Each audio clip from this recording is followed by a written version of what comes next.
Oke, baik. Sebelumnya, eh, perkenalkan kami dari kelompok 6 psikologi bermain. Kami akan mempresentasikan hasil rancangan permainan yang telah kami buat.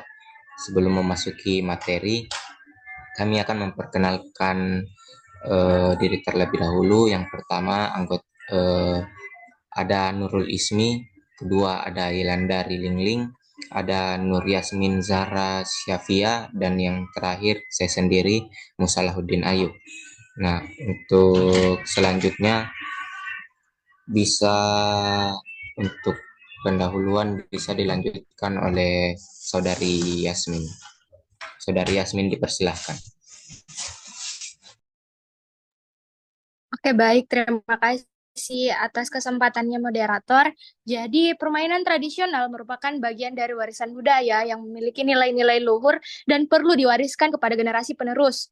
Selain sebagai hiburan, permainan ini juga berperan penting dalam mendukung perkembangan anak, baik secara fisik, sosial, maupun budaya.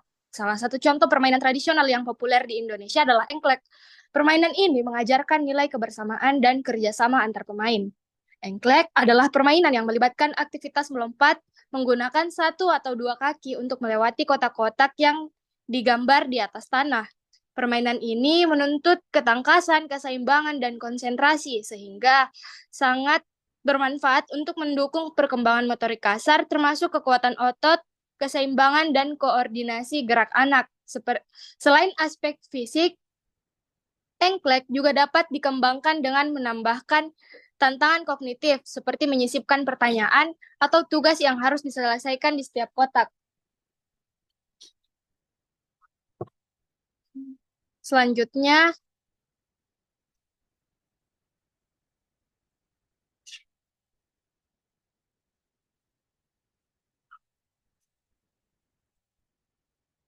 selanjutnya saya kembalikan,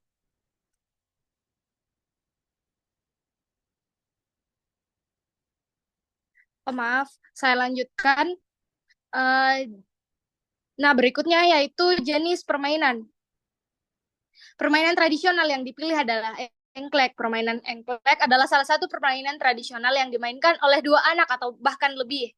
Sebelum memulai, anak-anak akan menggambar petak-petak di tanah sebagai pijakan saat melompat, dan setiap pemain memiliki koin atau benda lain yang dijadikan poin untuk menandai sejauh mana mereka berhasil melangkah. Cara melompat dalam permainan ini berbeda dari melompat pada umumnya, karena dilakukan dengan satu kaki. Selama permainan, anak-anak harus bisa melompat dari kotak ke kotak tanpa menyentuh garis tepinya. Jika gagal, mereka harus berhenti dan giliran pemain berikutnya untuk memulai. Mungkin itu saja dari saya kembalikan ke moderator. Oke, terima kasih Saudari Yasmin. Nah, untuk selanjutnya kita memasuki materi berikutnya terkait bagaimana fokus tahapan permainan yang akan dibacakan oleh Saudari Yelandari. Saudari Yelandari, dipersilahkan. Baik, terima kasih kesempatannya moderator. Selanjutnya yaitu fokus tahapan pada permainan engklek. Permainan tradisional engklek dapat digolongkan ke dalam tahap bermain dengan peraturan atau games with rules yang biasanya berkembang pada anak usia 6-11 tahun. Pada tahap ini, anak-anak mulai memahami aturan permainan dan siap untuk mematuhi serta mengikuti aturan yang berlaku. Rentan usia yang dapat bermain engklek, anak-anak dalam rentan usia 6 hingga 11 tahun sangat cocok memainkan permainan engklek. Karena pada usia ini mereka sudah memiliki kemampuan tindakan kasar yang baik, pemahaman akan peraturan yang lebih kompleks, dan kemampuan sosial yang berkembang. Selain itu, permainan ini mengajarkan anak untuk menghadapi kemenangan dan kekalahan secara sportif, yang merupakan nilai penting dalam perkembangan karakter mereka. Engklek termasuk dalam kategori bermain fungsional dan bermain konstruktif. Nah, bermain fungsional di sini yang dimaksudkan itu ialah engklek melibatkan tindakan fisik yang berulang, seperti melompat, menjaga keseimbangan, dan melempar batu ke dalam kotak. Nah, bermain konstruktif di sini yang dimaksud yaitu dalam permainan ini anak-anak mengikuti aturan dan menyeletak kotak. Bisa di next.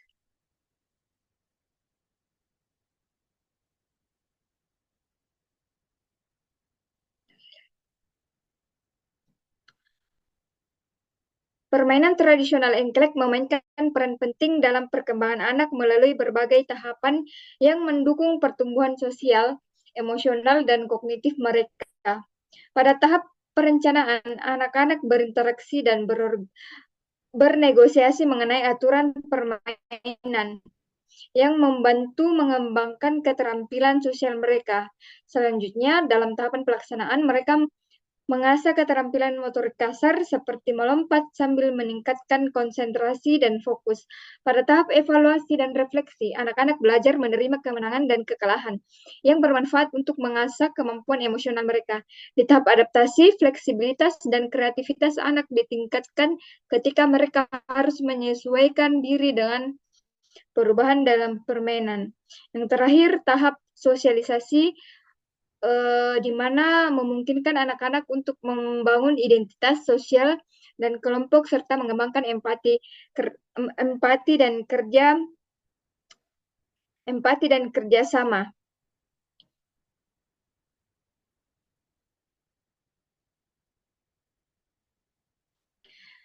Baik, mungkin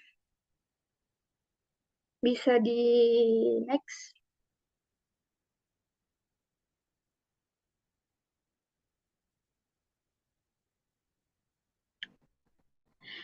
Di tengah arus globalisasi saat ini, sejumlah pakar pendidikan Indonesia berupaya menghidupkan dan melestarikan permainan tradisional, termasuk engklek. Sebagai respon terhadap pengaruh budaya dan teknologi modern, permainan ini sangat bermanfaat untuk mengembangkan motorik kasar anak yang melibatkan koordinasi berbagai kelompok, otot untuk melakukan gerakan seperti melompat, memanjat, berlari, mengendarai sepeda, roda 3, dan berdiri dengan satu kaki. Menurut Febrian 2018, engklek mengandung banyak nilai budi pekerti yang bermanfaat bagi siswa. Pembelajaran tidak harus selalu dilakukan di dalam kelas, namun anak-anak juga perlu belajar sambil bermain di luar kelas. Selain karena mengandung nilai budi pekerti, permainan juga mengembangkan 4 jenis kecerdasan anak. Yang pertama yaitu kecerdasan kinestetik. Dengan bermain engklek, anak terlatih untuk bergerak yang membantu perkembangan fisik mereka. Yang kedua yaitu kecerdasan intrapersonal, di mana engklek membantu anak memahami diri mereka sendiri. Yang ketiga yaitu kecerdasan interpersonal, di mana yang dimaksud adalah dalam permainan engklek yang melibatkan beberapa orang, anak menjadi lebih peka terhadap perasaan dan ekspresi orang lain. Baik, mungkin itu saja dari saya. Oke, baik. Terima kasih. Untuk materi selanjutnya akan disampaikan oleh Saudari Ismi. Saudari Ismi, dipersilakan. Oke, baik. Selanjutnya adalah terkait dengan alur permainan dalam permainan engklek. Nah, desain ini tuh dirancang oleh kelompok dengan pola engklek yang terdiri dari beberapa kotak, nantinya dihubungkan secara berurutan. Ini mirip dengan pola engklek yang tradisional. Nah, setiap kotak itu menyajikan pertanyaan atau tantangan edukatif yang harus dijawab oleh pemain sebelum nantinya melangkah ke kotak berikutnya. Berikut adalah cara bermain dalam permainan engklek. Yang pertama dimulai dari tahap mulai di mana pemain itu nantinya melemparkan batu kecil atau benda lain ke kotak pertama. Nah, batu itu harus mendarat tepat di dalam kotak tanpa menyentuh garis.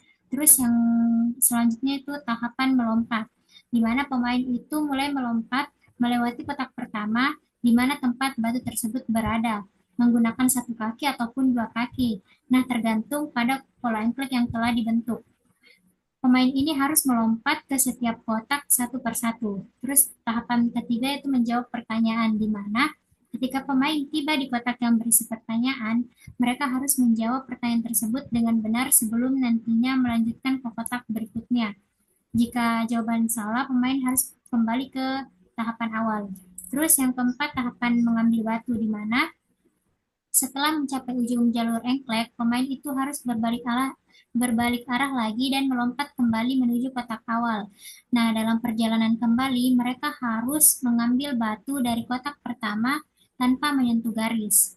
Terus tahapan kelima yaitu pergantian pemain, di mana setelah pemain selesai dengan satu putaran ataupun gagal, giliran pemain berikutnya dalam kelompok. Setiap pemain itu dalam kelompok harus menyelesaikan seluruh kotak satu persatu. Terus tahapan terakhir yaitu tahapan penilaian, di mana kelompok yang paling cepat menyelesaikan semua kotak akan menjadi akan menjadi pemenang dalam permainan engklek kali ini. Selanjutnya saya kembalikan ke moderator.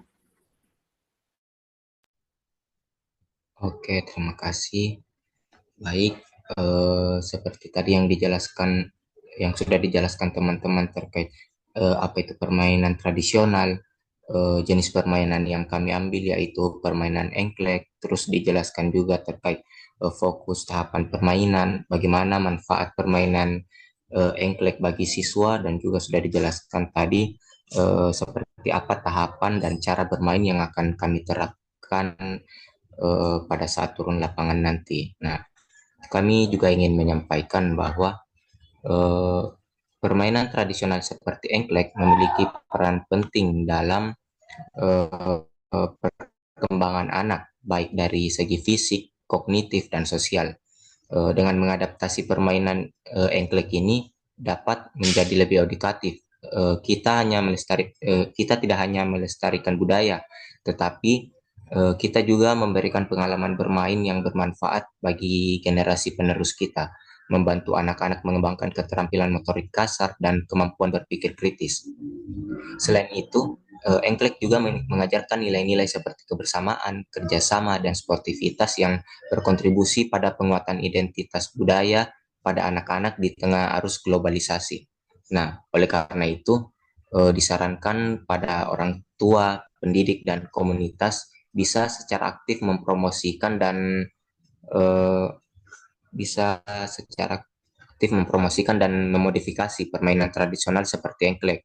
Integrasi permainan ini dalam kegiatan sehari-hari dapat mendorong anak-anak untuk berpartisipasi dan menikmati manfaat yang ditawarkannya. Selain itu, penting juga untuk meningkatkan aksesibilitas permainan dengan mengembangkan versi yang dapat dimainkan oleh anak-anak berkebutuhan khusus. Mungkin hanya itu yang dapat kami sampaikan terkait bagaimana rancangan permainan yang akan kami lakukan ke depannya. Lebih dan kurangnya mohon dimaafkan. Assalamualaikum warahmatullahi wabarakatuh.